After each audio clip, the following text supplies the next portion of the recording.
एक बार एक शिकारी शिकार करने के लिए जंगल में पहुंचा। उसने अपने तीर पर बहुत ही खतरनाक जहर लगाया और शिकार को निशाना बना करके उसने तीर को छोड़ा, लेकिन उसका तीर चूक गया और तीर एक पेड़ पर जा लगा। वो पेड़ बहुत ही हरा भरा और बहुत सारे तोते उस पेड़ पर रहते थे। जैसे ही वो जहरीला तीर उस पेड़ पर जाकर लगा, वह पेड़ धीरे धीरे सूखने लगा और उस पेड़ पर जो भी तोते रहते थे वह एक एक करके उस पेड़ को छोड़कर जाने लगे। उस बड़े से पेड़ के कोटे में एक बहुत ही बूढ़ा तोता रहता था जो बहुत ही धर्मात्मा और अच्छे मन का था। सभी तोते उस पेड़ को छोड़कर जाने लगे थे, लेकिन वह बूढ़ा तोता जाता था, दाना लेकर के आता और उसी कोटे में आकर के बैठ जाता था, परंतु उस पेड़ को छोड़ने को तैयार नहीं था। बूढ़े तोते के साथियों ने कई बार आकर के उसे समझाया कि यह पेड़ सूख रहा है और किसी दिन गिर भी जाएगा, चलो किसी और पेड़ पर चलकर रहा जाए, परंतु वह बूढ़ा तोता वहां से जाने को तैयार नहीं हो रहा था।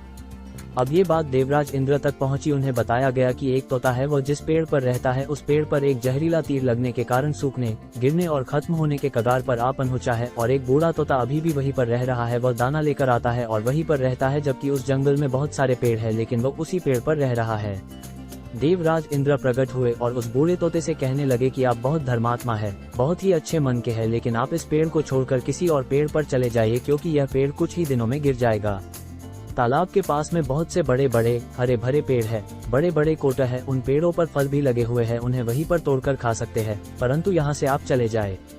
तोता बोला, माफ कीजिएगा, इस पेड़ ने मुझे जीवन दिया है, शिकारियों से मेरी रक्षा की है, हर मौसम में मेरे साथ रहा है, ये कोटा मेरा घर है, यहाँ मैं पला बड़ा हूँ, इस पेड़ को मैं छोड़कर कैसे जा सकता हूँ? इस पर संकट आया है तो क्या मैं इसे छोड़कर चला जाऊँ? मैं ऐसा कभी नहीं कर सकता। देवराज इंद्र तोते के इस बात से बहुत ही प्रसन्न हुए। उन्होंने तोते से कहा, मैं आपके इस बात से बहुत ही खुश हूँ, मांगो जो आपको मांगना हो।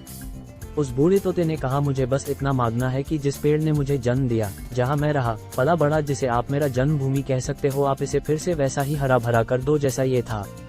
देवराज इंद्र ने अमृत से उस पेड़ को सिंच दिया और पहले की तरह हरा भरा कर दिया।